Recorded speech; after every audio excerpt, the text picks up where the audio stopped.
Our next question comes from Tina Houchins. She's a Gold Star mother here in the Fort Lee community. Her 19-year-old son, Corporal Aaron Gautier, was killed in Baghdad in 2007. Hi, Mr. President. As a Gold Star mother, my son gave his life for acts of terrorism. Do you still believe that the acts of terrorism are done with a self-proclaimed Islamic religious motives?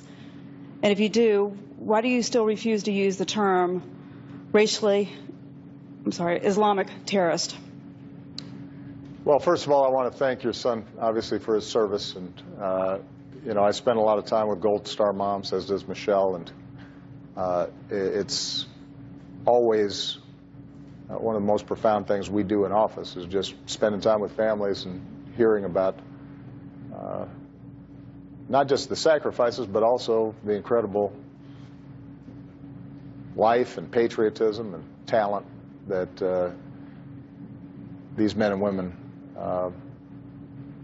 live their lives with. You know, the truth of the matter is that this is an issue that has been sort of manufactured, because there is no doubt, and I've said repeatedly, that where we see terrorist organizations like Al-Qaeda or ISIL, they have perverted and distorted and tried to claim the mantle of Islam for an excuse for basically barbarism and death. These are people who kill children, kill Muslims, take sex slaves. There's no religious rationale that would justify in any way any of the things that they do. But what I have been careful about when I describe these issues is to make sure that we do not lump these murderers into the billion Muslims that exist around the world, including in this country, who are peaceful, who are responsible, who in this country are our fellow troops and police officers and firefighters and teachers and neighbors and friends. And what I learned from listening to some of these Muslim families, both in the United States and overseas, is that when you start calling these organizations Islamic terrorists, the way it's heard, the way it's received by our friends and allies around the world is that somehow Islam is terroristic. And that then makes them feel as if they're under attack. In some cases, it makes it harder for us to get their cooperation in fighting terrorism. So, do I think that if somebody uses the phrase Islamic terrorism, that it's a huge deal? No. There's no doubt that these folks think that and claim that they're speaking for Islam. But I don't want to validate what they do.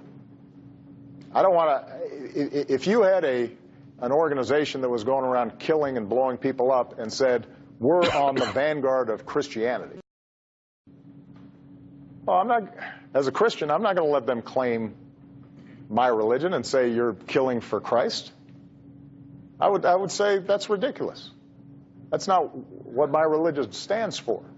Call these folks what they are, which is killers and terrorists. And that's what we've been trying to do, is to make sure that, A, we don't validate their claims that somehow they speak for Islam, because they don't, and B, making sure that we do not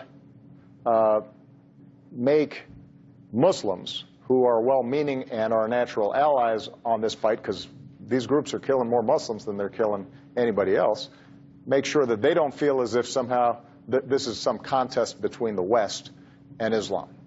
And you know, I think that, I'll just be honest with you, the dangers where we get loose in this language, particularly when a president or people aspiring to become president get loose with this language. You can see in some of the language that in talking about Muslim Americans here, and the notion that somehow we'd start having religious tests in who can come in the country and who's investigated and whether the Bill of Rights applies to them in the same way.